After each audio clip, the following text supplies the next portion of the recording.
तो बात तो सही भी है। लोग अपनी जान माल बचाएं, अपना घर बचाएं या फिर दस्तावेज लेकर के घूमें। अंदाजा लगा सकते हैं कि इससे एसआईआर की जो पूरी प्रक्रिया है कितना बड़ा असर पड़ेगा। क्योंकि यह गांव कोई छोटा गांव नहीं है कि छोटा सा गांव। ये तो हमने आपको एक सड़क दिखाई जहां पानी पानी है। जवनिया गांव में कुल 4 वार्ड थे, जिसमें करीब 3000 आबादी रहती थी, पॉपुलेशन। इन लोगों के 600 से 700 के करीब घर गंगा की चपेट में आ गए, पूरा का पूरा अस्तित्व खो दिया। 3000 की आबादी पर इस गांव में 2 मतदान केंद्र, एक पर 1140, दूसरे पर 1200 वोटर रजिस्टर्ड है।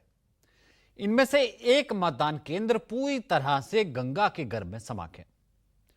जातियों के हिसाब से देखें तो गांव में सबसे ज्यादा संख्या यादवों की है, फिर बिंद जाति, इसके अलावा भूमियार, ब्राह्मण, गौड़ और दुसाच।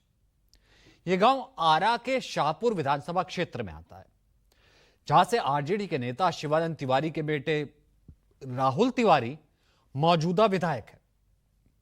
यह गांव आरा लोकसभा क्षेत्र में आता है और सीपीआई एमएल के सुदामा प्रसाद यहां के सांसद हैं। भोजपुर के जिला मुख्यालय से करीब 60 किलोमीटर दूर यूपी की सीमा से लगे इस जवनिया गांव में अब कुछ नहीं बचा है। कागजात, पहचान पत्र, प्रमाण पत्र सब पानी में बह गए। यह जवनिया गांव का भोजपुर का जवनिया गांव है और इस गांव की आप तस्वीर को आप देखिए कि पूरा गांव गंगा के गढ़ में समा चुका है और यहाँ पर सिर्फ कुछ खंडहर नुमा मकान रह चुके हैं। लोग यहाँ आते हैं, अपने घरों को देखने आते हैं जो गंगा की लहरों में विलीन हो चुकी है। यहाँ पर ना तो एसआईआर की चर्चा है और ना ही यहाँ पे वोट की, लेकिन लोकतंत्र की इस ज़मीन पर गंगा की बाढ़ में डूब चुके जवनिया गांव की लोगों को अब सबसे बड़ी चिंता अपनी पहचान को लेकर सता रही है। करीब 2500 से अधिक आबादी वाला यह गांव अब नक्शे पर अस्तित्व में भी नहीं है। मिट्टी, मकान और यादें सब कुछ गंगा की लहरों में समा गया। लोग अपने घरों की नींव तक नहीं ढूंढ पा रहे हैं और अब तो उनके वोटर कार्ड का पता भी बदल जाएगा। हमने के बीच दरिया में हो गई नहीं है सरकार।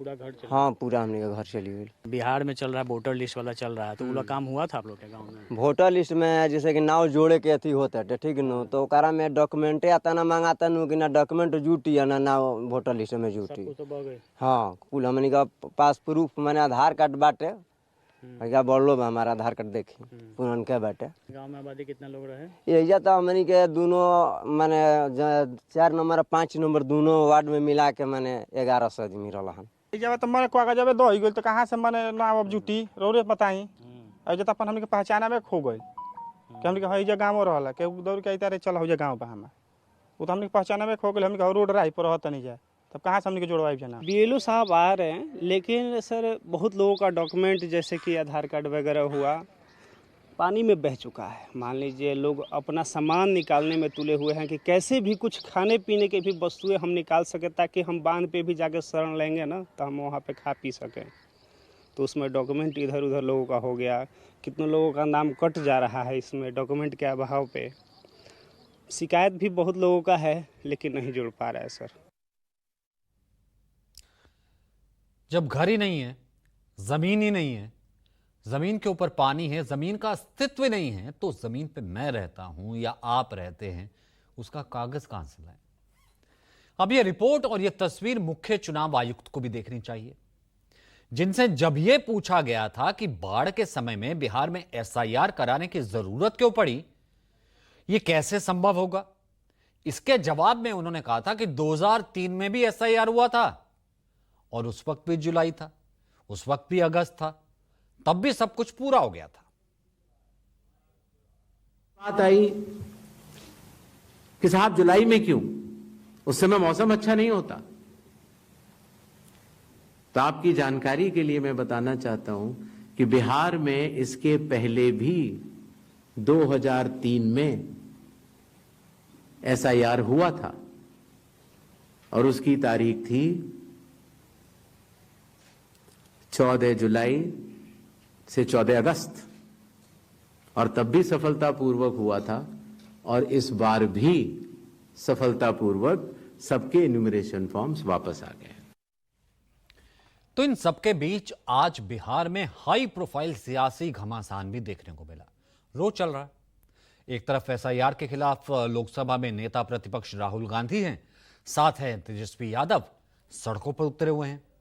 प्रदेश के अलग अलग जिलों में वोटर अधिकार यात्रा कर रहे हैं। राहुल तेजस्वी की यात्रा आज पहुंची भागलपुर। इस दौरान राहुल गांधी ने वोट चोरी का आरोप लगाया।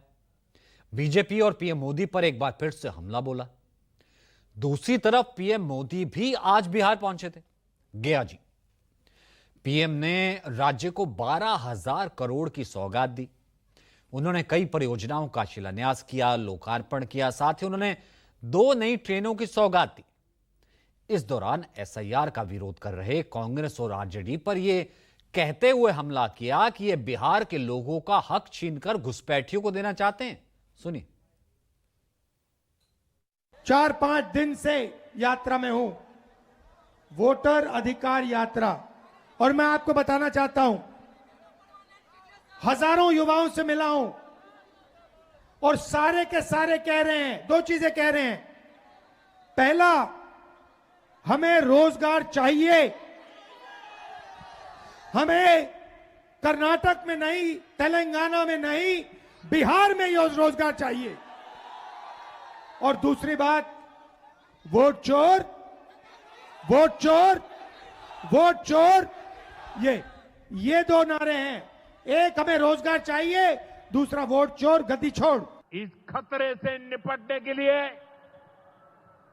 मैंने डेमोग्राफी मिशन शुरू करने की बात कही है।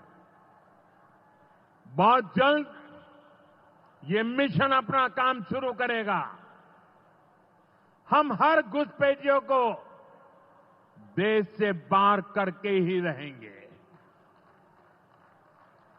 आप मुझे बताइए, एक घुसपैठियों को निकालना चाहिए कि नहीं निकालना चाहिए? और अब ये आपने देखा कि किस तरीके से बिहार, एसआईआर, घमासान और ऊपर से ये बात। रुक करते हैं दूसरे सेगमेंट का, दूसरी कवर स्टोरी का।